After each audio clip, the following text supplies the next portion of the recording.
সুপ্রিয় চাকরি প্রত্যাশী ভাই বোনেরা, basic to advance job math কোর্সের আজকের এই ক্লাসে আপনাকে স্বাগতম। আজকের ক্লাসে আমরা আমাদের প্রস্তুতি ব্যাচের একদম বেসিক লেভেল থেকে শুরু করে একদম অ্যাডভান্স লেভেল পর্যন্ত প্রত্যেকটা ম্যাথ ধরে ধরে সলিউশন করার চেষ্টা করব। প্রথমত আমি বলি কিভাবে পড়াবো। এখানে হচ্ছে প্রথমত একটা চ্যাপ্টার বা একটা টপিকের আমরা প্রথমত বেসিক জিনিসটা শিখবো। তারপর হচ্ছে ওই বেসিকের উপর যে সকল ম্যাথ আছে আমরা সেই জিনিসগুলো সলিউশন করার চেষ্টা করব। ঠিক আছে, তো আর কথা না বাড়িয়ে আমরা তাহলে আমাদের আজকের ক্লাসটা শুরু করতেছি।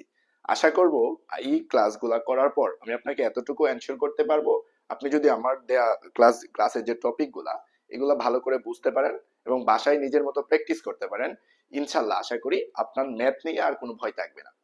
ঠিক আছে, তো আজকের এই ক্লাস আমাদের শুরু হলো। আপনাদের সাথে আমার যাত্রাটা শুভ হোক। ওকে, ঠিক আছে, তাহলে আমরা আজকের ক্লাস শুরু করতেছি।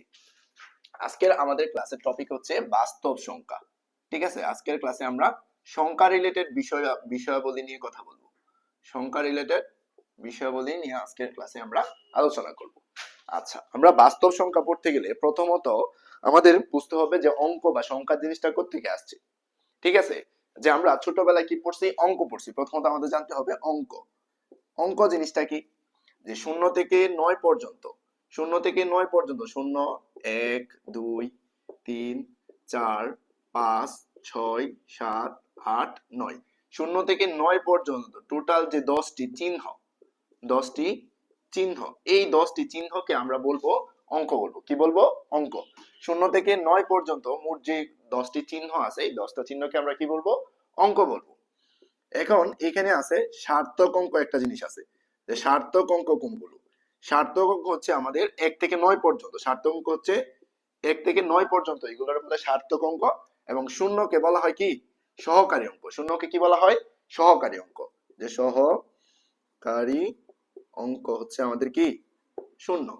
এখন এই যে চিহ্নগুলা, এগুলো আমরা কখন সংখ্যা বলবো, যখন আমরা আমাদের প্রয়োজনের ক্ষেত্রে মনে করেন শূন্য, এটা হচ্ছে আমাদের একটা সংখ্যা। ঠিক আছে, ধরেন এক, একের সাথে মনে করেন 3, এটা আমাদের একটা সংখ্যা। মনে করেন 4, 5, 6, যে 456, এটা আমাদের একটা সংখ্যা। ঠিক আছে, এই যে টোটাল আমাদের গণিতের যে সূচনা, টোটাল এই যে 10টা চিহ্ন দ্বারা হচ্ছে সম্পূর্ণ গণিতটা ভিত্তি করে আছে। তাহলে আমরা অঙ্ক এবং সংখ্যা জিনিসটা বুঝতে পারছি। আচ্ছা, আশা করি বুঝতে পারছেন। ঠিক আছে, তারপর হচ্ছে আমরা মূলত আসবো বাস্তব সংখ্যা। আমাদের সংখ্যার অনেক প্রকার আছে, তার মধ্যে একটা হচ্ছে আমাদের প্রথমত জানতে হবে বাস্তব সংখ্যা জিনিসটা কি। আচ্ছা, বাস্তব সংখ্যা কি, বাস্তব সংখ্যা হচ্ছে যে সংখ্যাকে বর্গ করলে, যে সংখ্যাকে বর্গ করলে ধনাত্মক মান পাওয়া যায়, তারই আমরা মূলত কি বলবো, বাস্তব সংখ্যা বলবো। যেমন আপনি ধরেন 4, 4 কে যদি বর্গ করি তাহলে কত হচ্ছে, 16 হচ্ছে। তার মানে 4 একটা কি সংখ্যা, বাস্তব সংখ্যা। আমরা যদি -4 ধরি, -4 কে যদি বর্গ করি, দেখেন -4 কে বর্গ করলে কি আসবে, প্লাসের মানে আসতেছে। তার মানে -4 একটা কি সংখ্যা, বাস্তব সংখ্যা। আচ্ছা, তাহলে এই যে 4, -4, 2, 3, -2, -3, এই জিনিসগুলা ওভারঅল সবগুলা কি আমাদের বাস্তব সংখ্যা। বুঝতে পারছেন কি বলছি? তাহলে আমরা বাস্তব সংখ্যা কিভাবে মনে রাখবো, যে যে সংখ্যাকে বর্গ করলে ধনাত্মক মান পাওয়া যায়, ওই সকল সংখ্যাগুলোকে কি বলবো আমরা, বাস্তব সংখ্যা বলবো। ঠিক আছে, আচ্ছা, তারপরে আসেন অবাস্তব সংখ্যা কোনগুলা। অবাস্তব সংখ্যা, যে কোনগুলোর আমরা অবাস্তব সংখ্যা বলবো। অবাস্তব সংখ্যা হচ্ছে যে সংখ্যাকে বর্গ করলেও আমরা মাইনাস মান পাবো। যে কোনো একটা সংখ্যা, দেখেন এখানে যদি মাইনাসটা বর্গ করছি, প্লাসের মান পাইছি। যে সকল সংখ্যাকে বর্গ করলেও আমরা কি পাই, ঋণাত্মক মান পাই, তারে আমরা কি বলবো, অবাস্তব সংখ্যা বলবো। যেমন ধরেন আপনি যদি √-3 যদি আমরা বর্গ করি, তাহলে আমরা কি পাচ্ছি, √-3, রুট স্কোয়ারে কাটা গেলে কত থাকবো, -3। তাহলে আমরা কি বলতে পারি, √-3 একটা কি সংখ্যা, অবাস্তব সংখ্যা, তাই না? এরকম আমরা যদি আরেকটা প্র্যাকটিস করি, যে √-5 হোল স্কোয়ার, তার মানে কি, মাইনাস সব থাকতেছে, তার মানে এটা হচ্ছে আমাদের একটা কি সংখ্যা, অবাস্তব সংখ্যা। তাহলে বাস্তব সংখ্যা আর অবাস্তব সংখ্যার মধ্যে মূলত আমরা কিভাবে মনে রাখবো, যে যে সংখ্যাটারে বর্গ করলে ধনাত্মক মান পাওয়া যায় সেটাকে হলো বাস্তব সংখ্যা, এবং যে সংখ্যাকে বর্গ করার পরেও ঋণাত্মক মান থাকে সেটা আমরা কি বলবো, অবাস্তব সংখ্যা বলবো। তাহলে বাস্তব সংখ্যা, অঙ্ক, সংখ্যা, আশা করি এই টপিকটা বুঝতে পারছেন। ঠিক আছে, আচ্ছা, ঠিক আছে, তারপরে হচ্ছে আমাদের পরবর্তী টপিকে যাই আমরা। তাহলে আমরা কি মনে রাখবো, যে অঙ্ক হচ্ছে কয়টা, 10টা, এবং সার্থক অঙ্ক কয়টা, শূন্য ব্যতীত 9টা। ঠিক আছে, আচ্ছা, তারপরে আমাদের যে জিনিসটা মনে রাখতে হবে সেটা হচ্ছে আমাদের কি সংখ্যা, মূলদ এবং অমূলদ সংখ্যা। আচ্ছা, তো মূলদ সংখ্যা কাকে বলে? মূলদ সংখ্যা জিনিসটা হচ্ছে যে সংখ্যাকে পি বাই কিউ আকারে লিখলে ভাগফলে একটা লিমিট বা সীমা থাকে। অর্থাৎ ধরেন আমরা যে সংখ্যাকে ভগ্নাংশ আকারে লিখতে পারবো, অর্থাৎ যে সংখ্যাকে, এবার মনে রাখবো যে সংখ্যাকে পি বাই কিউ আকারে প্রকাশ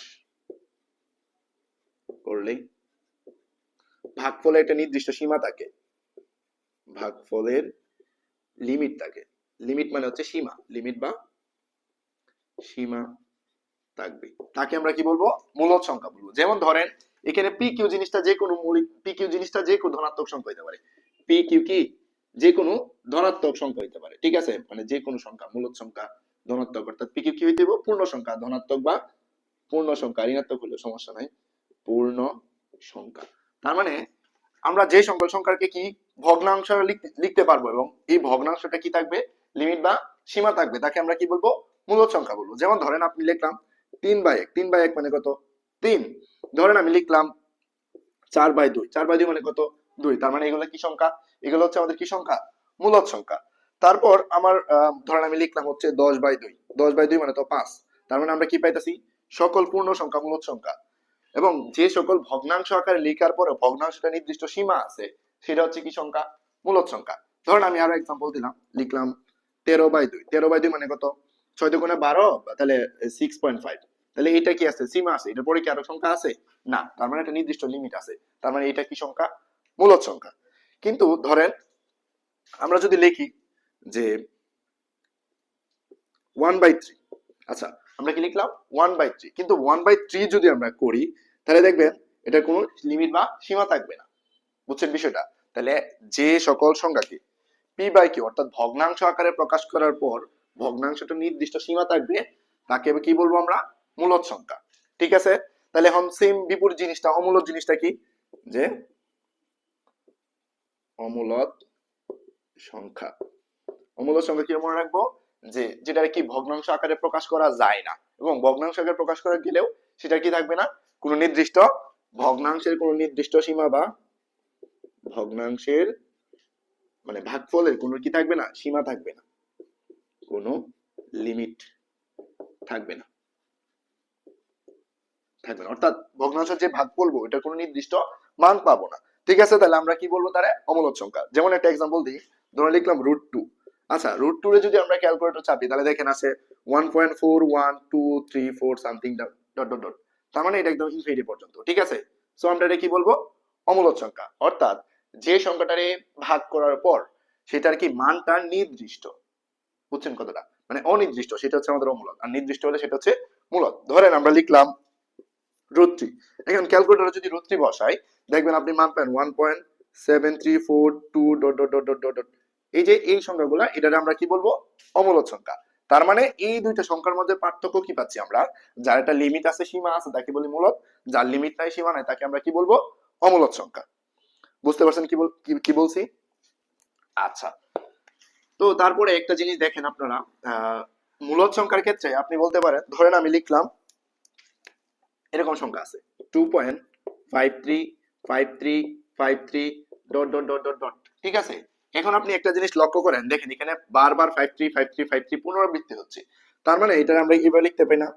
2.53 পূর্ণপূণিক। মনে রাখবেন পূর্ণপূণিক সংখ্যাও একটা বিশেষ ধরনের কি সংখ্যা? মূলদ সংখ্যা। কিভাবে?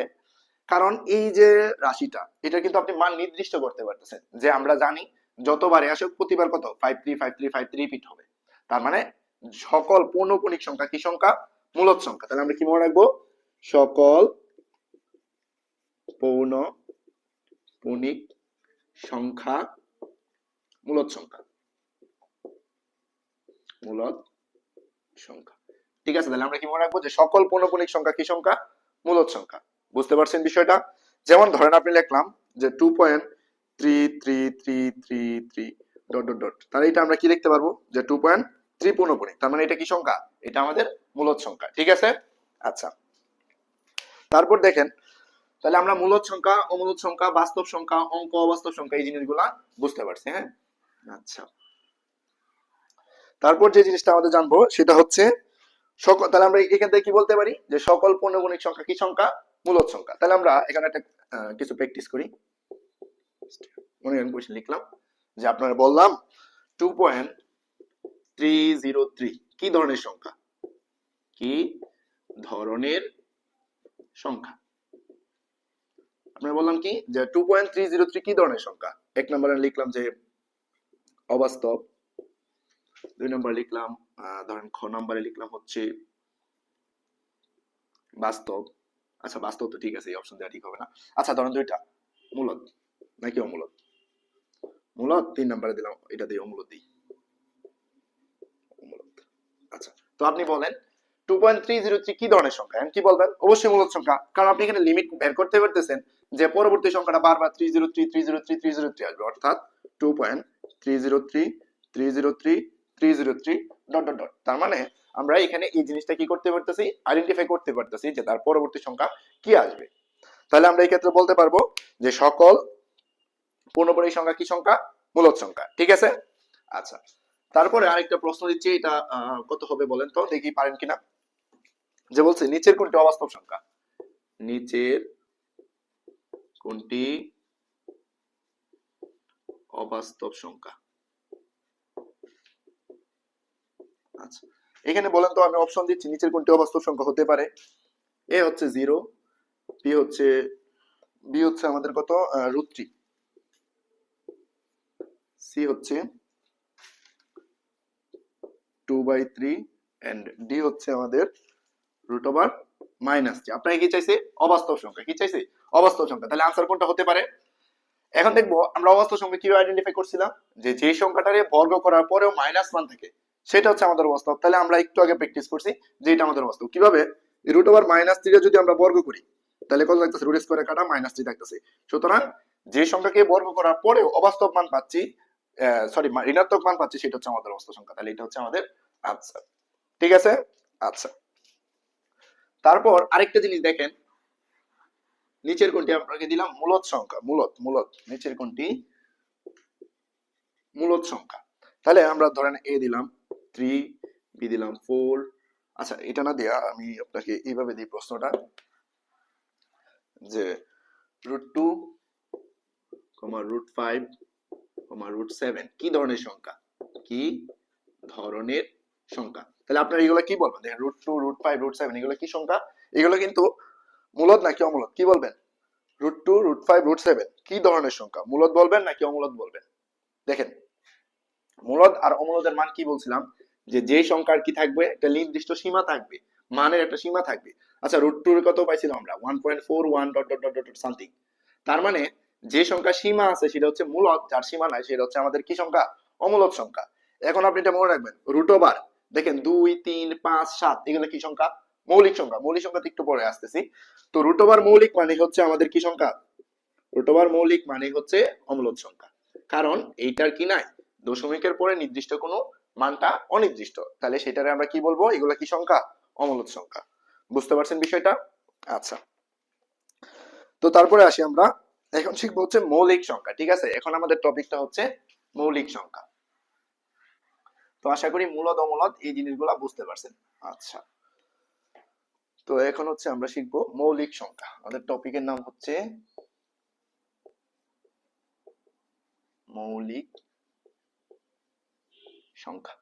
ঠিক আছে। আচ্ছা এখন মৌলিক সংখ্যা কাকে বলে, মৌলিক সংখ্যা হচ্ছে আমরা ছোটবেলা থেকে পড়ে আসতেছি যে সকল সংখ্যাকে এক এবং ওই সংখ্যা ছাড়া আর অন্য কোনো সংখ্যা দ্বারা প্রকাশ করা যায় না তাকে বলবো কি, মৌলিক সংখ্যা। মানে প্রকাশ করা যায় না বলতে ওটার ভাগ করা যায় না আর কি।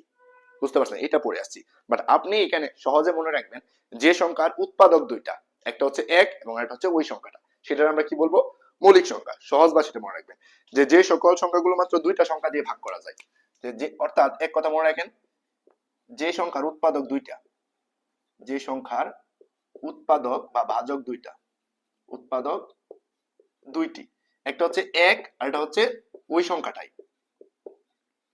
এক এবং ওই সংখ্যাটি। তাহলে মৌলিক সংখ্যা কি মনে রাখবো, যে সকল সংখ্যার উৎপাদক শুধুমাত্র দুইটা, একটা হচ্ছে এক আর একটা হচ্ছে ওই সংখ্যা নিজে, সেই সংখ্যাটা আমরা কি বলবো, মৌলিক সংখ্যা বলবো। কি বলবো, মৌলিক সংখ্যা বলবো। ফর এক্সাম্পল দেখেন, আমরা যদি 2 লিখি তাহলে 2 কে যদি ভাগ করি, 2 কে 1 এবং 2 ছাড়া আর কোনো সংখ্যা দ্বারা ভাগ করতে পারতাছি না, তার মানে এটা আমাদের কি সংখ্যা, মৌলিক সংখ্যা। মনে করেন আমরা 4 লিখলাম, তাহলে 4 কে কিন্তু ভাগ করতে পারি 2 একে, সরি 4 একে 4, 2 দুগুণে 4, তাহলে 1 2 4, তার মানে এখানে উৎপাদক কয়টা হয়ে গেছে? একটা, দুইটা, তিনটা, তার মানে 4 কি না? মৌলিক না। মনে করেন 5 লিখলাম, তাহলে 5 একে 5, তাহলে এখানে সেম দুইটা পাইছি, তার মানে 5 ও কি সংখ্যা? মৌলিক সংখ্যা। ধরেন 6 নিলাম, তাহলে 6 কে 1 একে 6 কে 6, 3 দুগুণে 6, তার মানে এখানে কয়টা পাচ্ছি? 1 3 2 6, তার মানে এটা কি না?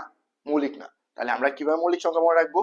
যে সকল সংখ্যার উৎপাদক শুধুমাত্র দুইটা, অর্থাৎ একই কথা, আপনি যা শিখছেন ছোটবেলায় ওইটা এটা সেম কথাই, যে এক মানে যে সকল সংখ্যাকে এক এবং ওই সংখ্যা দ্বারা ভাগ করা যায় না, সেই কথা। আর আমি বললাম যে উৎপাদক দুইটা, একই কথা, তাই না? এখন আমাদের মৌলিক সংখ্যা সম্পর্কে একটু ডিটেল জানতে হবে, কারণ এটা সকল চাকরির পরীক্ষায় এসে থাকে। এই টপিকটা থেকে, সংখ্যা থেকে আপনারা অ্যাটলিস্ট প্রাইমারি বলেন, নিবন্ধন বলেন, বিসিএস প্রিলি বলেন বা ব্যাংক বলেন, সব জায়গায় ম্যাক্সিমাম ক্ষেত্রে সংখ্যা থেকে আপনি প্রশ্ন পাবেনই, ঠিক আছে? বা 11 থেকে 20 গ্রেড বলেন। সো এই জিনিসগুলো একটু ভালো করে ডিটেলসে জানতে হবে। আচ্ছা, তো আচ্ছা তারপরে আসেন যে এক কি সংখ্যা। আমাদের মনে রাখবেন এক কিন্তু মৌলিকও না, যৌগিকও না। এক কি না? মৌলিক না, আবার কি না? যৌগিকও না। তাহলে কি? এক হচ্ছে, মনে রাখবেন এক হচ্ছে আমাদের গণনার একক। এক কি? গণনার একক বা আদি সংখ্যা। তাহলে এক কি? এক কিন্তু মৌলিকও না, যৌগিকও না। কেন এক মৌলিক না? কারণ আমরা বলছিলাম যে যে সংখ্যার উৎপাদক দুইটা, এখন একের তো একটা উৎপাদকই, তাই না? একের তো একটা উৎপাদক, এই জন্য এক কি না? মৌলিক না। আবার এক কি না? যৌগিক না। তাহলে এককে আমরা কি বলবো? এক হচ্ছে গণনার একক বা সংখ্যার আদি সংখ্যা, ঠিক আছে? তাহলে এককে আমরা কি বলবো? এটা মৌলিক সংখ্যাও না, যৌগিক সংখ্যাও না, এটা হচ্ছে আমাদের গণনার একক, ঠিক আছে? ওকে, তো তাহলে পরবর্তীতে দেখছি আমরা। আচ্ছা, এখন যেটা মনে রাখা লাগবে, যে আমাদের 1 থেকে 100 পর্যন্ত মৌলিক সংখ্যা কতটি? 1 থেকে 100 পর্যন্ত মৌলিক সংখ্যা হচ্ছে 25টি। 1 থেকে 100 পর্যন্ত মৌলিক সংখ্যা কতটি? 25টি, ঠিক আছে? এখানে একদম ডিটেইল জানতে হবে, সকল পরীক্ষার জন্য ইম্পর্টেন্ট, ঠিক আছে?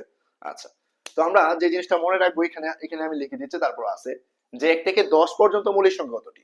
1 থেকে 10 পর্যন্ত মৌলিক সংখ্যা কতটি? 1 থেকে 100 পর্যন্ত মৌলিক সংখ্যা হচ্ছে আমাদের কতটি? 25টি। এবং 1 থেকে 10 পর্যন্ত কতটি? দেখেন, 1 থেকে 10 পর্যন্ত কতটি আছে? 2 3 5 7, তার মানে কয়টা পাইছি? 4টা। আবার 11 থেকে 20 পর্যন্ত কতটি?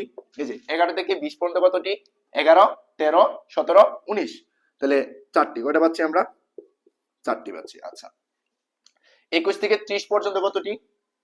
21 থেকে 30 পর্যন্ত, 21 থেকে 30 পর্যন্ত কতটি পাচ্ছি আমরা? দেখেন 23 এবং 29, তাহলে কয়টা? 2টা। এখানে একটা জিনিস লক্ষ্য করেন যে 1 থেকে 30 পর্যন্ত বললে, 1 থেকে 30 পর্যন্ত বললে আমরা কয়টা বলবো? 4 আর 4 8, 8 আর 2 কয়টা? 10টা। তাহলে 1 থেকে 30 পর্যন্ত আমরা কয়টা বলতে পারবো? 10টা সংখ্যা মৌলিক। আচ্ছা, 31 থেকে 40 পর্যন্ত কয়টা? 31 37, তাহলে 31 থেকে 40 পর্যন্ত কয়টা? 2টা। তাহলে এটা হচ্ছে কত? 31 37। আবার 41 থেকে 50 পর্যন্ত কতটি? 41 থেকে 50 পর্যন্ত হচ্ছে 41 43 47, তাহলে 3টা, ঠিক আছে? আচ্ছা, তারপর 51 থেকে 60 পর্যন্ত কয়টা? 2টা, একটা হচ্ছে 53, একটা হচ্ছে 59, তাহলে 51 থেকে 60 পর্যন্ত কয়টা? 51 থেকে 60 পর্যন্ত হচ্ছে 2টা। কয়টা? 2টা পাচ্ছি, তাহলে এখানে হচ্ছে আমাদের 2টা। আচ্ছা, তারপর দেখেন 51 থেকে 60 পর্যন্ত লিখলাম 2টা। তারপর আবার এই পাশে লিখি যে 61 থেকে 70 পর্যন্ত কয়টা? 61 থেকে 70 2টা, 61 67, তাহলে এখানে হচ্ছে 2টা। তারপর 71 থেকে 80, 71 থেকে 80 পর্যন্ত কয়টা পাইলাম আমরা? 71 73 79, তাহলে কয়টা পাইলাম? 3টা। তাহলে আমরা 71 থেকে 80 পর্যন্ত কয়টা বলবো? 3টা। আবার 81 থেকে 90 পর্যন্ত কয়টা আছে? 81 থেকে 90 পর্যন্ত আছে 2টা, 83 এবং 89। এন্ড লাস্ট 91 থেকে 100 পর্যন্ত কয়টা আছে আমাদের? 91 থেকে 100 পর্যন্ত আছে একটা, এবং সেটা কত? 97। তাহলে আমরা এখানে কত পাচ্ছি? 4 আর 4 8, 8 আর 2 10, 10 আর 2 12, 12 আর 3 15। তাহলে আমরা 1 থেকে 50 পর্যন্ত কয়টা বলবো? 1 থেকে 50 পর্যন্ত মৌলিক সংখ্যা কয়টা? 15টা, ঠিক আছে? 1 থেকে 50 পর্যন্ত কয়টা বলবো? এই পাশে যদি লিখি যে 1 থেকে 50 পর্যন্ত হচ্ছে আমাদের কয়টা? 15টা। এবং 1 থেকে 100 পর্যন্ত হচ্ছে 25টা। আবার 51 থেকে 60 পর্যন্ত 2টা, 2টা 4টা, 4টা 3টা কয়টা? 7, 7 আর 3 হচ্ছে 10। তাহলে আমরা এটা মনে রাখবো যে আমাদের সবচেয়ে ছোট যে জিনিসটা মনে রাখা লাগবে, সবচেয়ে ছোট এবং একমাত্র জোড় মৌলিক সংখ্যা হচ্ছে 2। একমাত্র জোড় মৌলিক সংখ্যা, একমাত্র জোড় মৌলিক সংখ্যা তো 2, সবচেয়ে ছোট, সবচেয়ে এবং একমাত্র জোড় মৌলিক সংখ্যা তো 2, এবং 1 থেকে 100 এর মধ্যে সবচেয়ে বড় মৌলিক সংখ্যা হচ্ছে 97। কত? 97। এই জিনিসগুলো আপনাদের অবশ্যই মাথায় রাখা লাগবে, ঠিক আছে? আচ্ছা, এখন পরীক্ষার হলে এইভাবে আসতে পারে যে 1 থেকে 10 পর্যন্ত কয়টা, 1 থেকে 20 পর্যন্ত কয়টা, বা 1 থেকে 80 পর্যন্ত কয়টা। বুঝতে পারছেন কি বলছি? এখান থেকে অনেক ভাবে প্রশ্ন আসতে পারে। তো আপনারা এই জিনিসটা একদম এ টু জেড ক্লিয়ার বোঝার চেষ্টা করবেন, ঠিক আছে? এই জিনিসটা একটু প্র্যাকটিস করতে হবে বেশি। আচ্ছা, এখন আসেন 1 থেকে 100 পর্যন্ত সংখ্যাগুলো আপনি কিভাবে মনে রাখবেন। তো এটার জন্য আমি একটা ক্লু দিচ্ছি, বা যেটা সব বইয়ে পাবেন মোটামুটি, যে 44, 22, 23, 44, 22, 32, 44, 22, 32। ঠিক আছে, দেখেন 4 4, তারপর হচ্ছে 2 2, তারপর হচ্ছে 32, 23, তারপর হচ্ছে কত 21, 44, 22, 32, 23, 21। এই সংখ্যাটা যদি আপনি মনে রাখতে পারেন, তাহলে আপনি 1 থেকে 100 পর্যন্ত, 1 থেকে 100 পর্যন্ত টোটাল যে 25টি সংখ্যা আছে সবগুলো আইডেন্টিফাই করতে পারবেন। যেমন 1 থেকে 10 এর মধ্যে 4টা, 10 থেকে 20 এর মধ্যে 4টা, 21 থেকে 30 এর মধ্যে 2টা, 31 থেকে 40 এর মধ্যে 2টা। সেম ভাবে টোটাল হচ্ছে এখানে 1 থেকে 100 পর্যন্ত সংখ্যাগুলো মনে রাখা, এটা একটা ক্লু। ফোন নাম্বারের মতো মনে রাখবেন, 44, 22, 32, 23, 21, অথবা 442, 232, 231, 2। আপনার যেভাবে ইচ্ছে আপনি সেভাবে জিনিসটা মনে রাখতে পারবেন। বুঝতে পারছেন কি বলছি? আচ্ছা, ঠিক আছে। তারপর দেখেন আমাদের সাময়িক ত্রুটি হয়েছে, যে বিদ্যুৎ চলে গেছে। আচ্ছা আচ্ছা, তারপর এখানে আপাতত